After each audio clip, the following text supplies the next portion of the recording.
Hello friends, welcome to my YouTube channel English Learning Hub. Today we will study about tenses. आज हम जानेंगे tenses कितने प्रकार के होते हैं, कहाँ कहाँ यूज होता है डेली लाइफ में। हमारे YouTube चैनल को सब्सक्राइब नहीं किया तो सब्सक्राइब कर दीजिए, बेल आइकन प्रेस कर दीजिए ताकि आपको अच्छे अच्छे वीडियो देखने को मिलते हैं। चलो अभी वीडियो पे आते हैं, स्टार्ट करते हैं। टेंसेज किसी कार्य की और समय की अवस्था को व्यक्त करते हैं। मेनली तीन प्रकार के होते हैं: present tense, past tense and future tense. Present tense है, उसके चार पार्ट है: present simple, continuous, present perfect and present perfect continuous. इसका यूज कहाँ कहाँ होता है? अगर रेगुलर एक्शन चल रहा है कोई, जैसे मैं यहाँ डेली आता हूँ, जैसे मैं हैबिट्स की तरह मान लो, आप हैबिट्स भी देखते हो उसमें भी होता है। कोई यूनिवर्सल ट्रूथ है उसमें भी, न्यूज़पेपर की हेडलाइंस वगैरह पढ़ते हो तो आप उसमें देखना प्रेजेंट सिंपल ही आता है। फॉर्मूला देखते हैं इसमें, हेल्पिंग वर्ब डू और डज का यूज होता है। फॉर्मूला देखते हैं, अगर अफर्मेटिव सेंटेंस हो सब्जेक्ट आएगा, वर्ब की फर्स्ट फॉर्म आएगी, वर्ब की फर्स्ट फॉर्म के साथ एस या ईएस आएगा और ऑब्जेक्ट आएगा। वर्ब की फर्स्ट फॉर्म नॉर्मली जो प्लूरल सब्जेक्ट होते हैं उसके अलावा आई, वी, दे, यू इनके साथ में यूज होता है। और एस या यूएस सिंगुलर सब्जेक्ट होते हैं, या ही, सी, इट, नेम और जितने भी सिंगुलर नाउन है उनके साथ में वर्ब की फर्स्ट फॉर्म के साथ में एस या ईएस आता है। और नेगेटिव होते हैं उसमें सिंपली नोट का यूज करते हैं, और क्वेश्चन हो तो वर्ब से स्टार्ट हो जाएगा, या तो डब्ल्यू एस वर्ड है तो उनसे साथ। डू का यूज होते हैं प्लूरल और उनके साथ में होता है, और डज का यूज होता है नॉर्मली जो सिंगुलर सब्जेक्ट उनके साथ में। एग्जाम्पल से आपको इजीली समझ में आ जाएगा क्या है। Ramesh pledge cricket, Ramesh cricket खेलता है, तो इसमें क्या है, सिंपली आपको दिखाया जा रहा है कि एस का यूज हो रहा है। मैंने बोला सिर्फ अफर्मेटिव में ऐसे ही एस होता है, नेगेटिव और इंट्रोगेटिव में नहीं होता है। तो सेकंड सेंटेंस देखते हैं, रमेश डजंट प्ले क्रिकेट, ये एक नेगेटिव सेंटेंस है तो इसमें नोट का यूज हुआ है और डज का भी यूज हुआ है, आपने देखा होगा।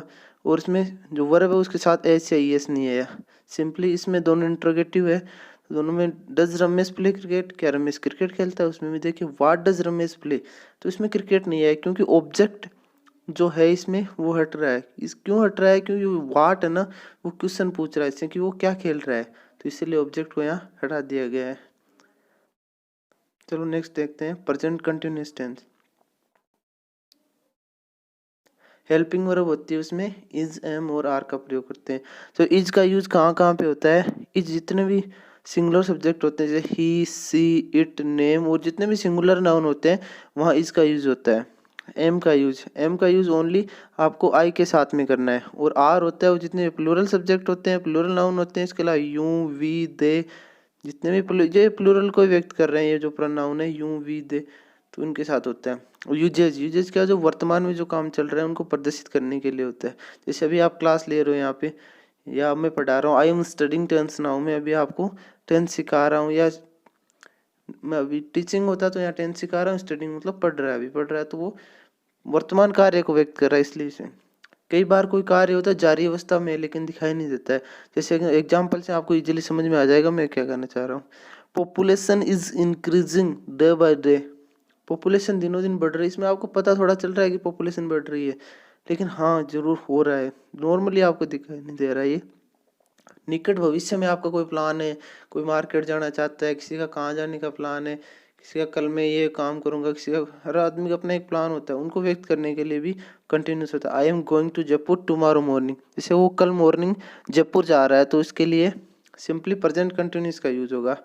फॉर्मूला देखते हैं, अगर पॉजिटिव सेंटेंस हो इसमें सब्जेक्ट और सब्जेक्ट के बाद में इज, एम, आर जो हेल्पिंग वर्ब वो, उसके बाद में वर्ब के फर्स्ट फॉर्म के साथ आईएनजी, बाद में ऑब्जेक्ट। अगर नेगेटिव है तो सिंपली कुछ नहीं चेंज करना है, हेल्पिंग वर्ब के बाद में नोट का यूज करना है, बाकी सेंटेंस सेम रहेगा। अगर इंटरोगेटिव हो तो उसके लिए देखते हैं, चलो पहले एग्जाम्पल देख लेते हैं। सी इज वॉशिंग क्लोथ्स, वह कपड़े धो रही है, तो इसे नॉर्मली है। और इसमें अगर नेगेटिव सेंटेंस होता तो हेल्पिंग वर्ब के बाद में नोट यूज करेंगे। बाकी कुछ नहीं, ये डेली रूटीन का काम है जो चल रहा है अभी, जो कार्य अभी हो रहा है उसके लिए है ये। अगर इंट्रोगेटिव हो तो सिंपली पहले हेल्पिंग वर्ब आएगी, उसके बाद में सब्जेक्ट आएगा, वर्ब के फर्स्ट फॉर्म के साथ आईएनजी आएगी, और उसके बाद में ऑब्जेक्ट आएगा।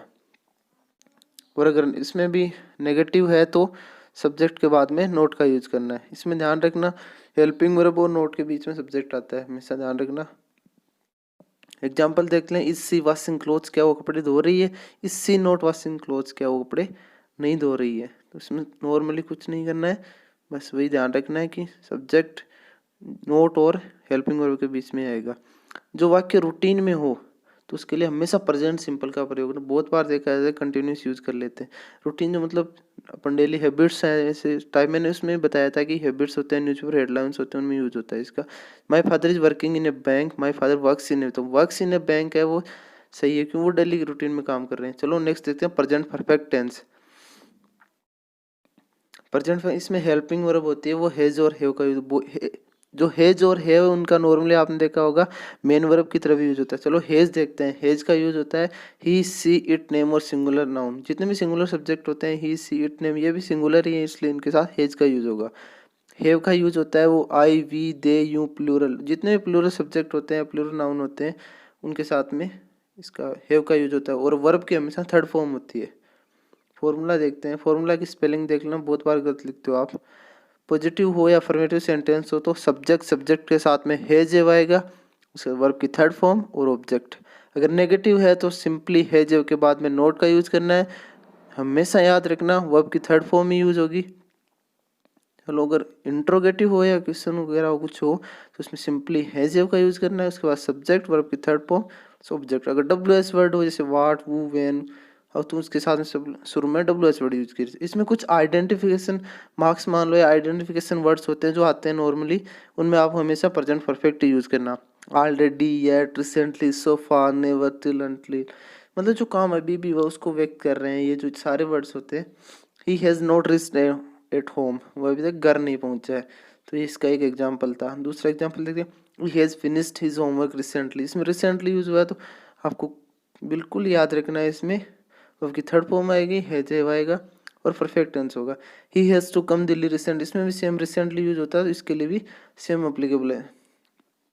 अब आगे देखते हैं present perfect continuous. Present perfect continuous में मेनली हेल्पिंग वर्ब होती है वो हैज आएगा। हैज हैव के बाद में बीन का यूज होता है। बीन क्या होता है, बी की फॉर्म होता है। बी बीइंग बीन, ये तो आपने सुना ही होगा। इसके बाद में देखते हैं हैज बीन कहाँ कहाँ यूज होता है। Has been he see it name और जितने भी सिंगुलर सब्जेक्ट सिंगुलर नाउन होते हैं उनके साथ हैज बीन सेम हैज की तरह ही होता है। और हैव बीन होता है जो भी प्लूरल सब्जेक्ट होते हैं आई वी यू दे, जितने भी प्लूरल सब्जेक्ट होते हैं उनके साथ में हैव बीन यूज होता है। वर्ब की देखते हैं अपन, तो वर्ब के फर्स्ट फॉर्म के साथ में हमेशा आईएनजी का यूज होगा। तो जो कार्य भूतकाल में शुरू हुआ था और अभी तक चल रहा है उस चीज़ को डिनोट करने के लिए भी प्रेजेंट परफेक्ट कंटिन्यूअस टेंस का यूज होता है। I have been living in Delhi for 5 years, मतलब पिछले 5 साल से दिल्ली में रह रहा है, तो मतलब पहले से रह रहा है और अभी तक रह रहा है, जो मतलब भूतकाल से रह रहा है ना, तो इसलिए इसमें परफेक्ट कंटिन्यूअस आएगा। जब समय की अवधि का उल्लेख हो तो वहाँ फॉर का यूज होता है। और सिंस का यूज होता है, उसका भी देखेंगे आगे। For 2 days, for 3 years, for 5 years, इसमें समय की अवधि दिखा रहा है 5 3 2, इसमें मंथ्स वगैरह वो भी आ सकते हैं। जब शुरुआती समय का उल्लेख हो, मतलब शुरुआत का जो समय बता रखा हो, तो उसके लिए हमें सिंस का यूज होते हैं। जैसे morning, since Monday, since 7 PM, since 2008, since July, since November, मतलब स्टार्ट तो तब हुआ लेकिन पूरा कब हुआ उसका कुछ अभी पता नहीं है। इसमें सिंस का यूज होता है। फॉर्मूला देखते हैं। पॉजिटिव हो तो सब्जेक्ट हैज हैव के बाद में बीन वर्ब के फर्स्ट फॉर्म के साथ आईएनजी ऑब्जेक्ट। इसमें थोड़ा सा अलग चीज़ क्या है, उसमें since for plus time add हो रहा है, बाकी कुछ नहीं, बाकी सेम रहता है इसमें। हाँ एक चीज़ और ध्यान रखना, नेगेटिव हो तो हैज और हैव के बाद में नोट आएगा, उसके बाद में बीन आएगा। हैज बीन नोट मत करना, हैज नोट बीन नहीं होगा हमेशा। सिंस फॉर के बाद में टाइम नॉर्मली क्वेश्चन वगैरह उसमें भी तो सेम हैज और हैव के बाद में सब्जेक्ट, उसके बाद में बीन आएगा। इसमें भी ध्यान रखना हैज़ बीन पहले यूज मत करना, सब्जेक्ट आएगा बीच में। बाकी क्वेश्चन मार्क लगाना ना बोले, हमेशा क्वेश्चन मार्क आएगा। I have been teaching you for an hour, मतलब मैं आपको 1 घंटे से पढ़ा रहा हूँ, तो इसमें क्या है एन आवर, तो इसमें फॉर का यूज हुआ है। और आप मॉर्निंग से पढ़ रहे हो, since you have been learning English since morning, तो इसमें मॉर्निंग से अभी तक कितना टाइम हो गया फिक्स नहीं है, तो इसमें सिंस का यूज होता है। Thanks for watching this video. अगर आपको वीडियो पसंद आया तो प्लीज़ चैनल को सब्सक्राइब कीजिए और बेल आइकन को प्रेस कीजिए ताकि आप अच्छे अच्छे वीडियो देख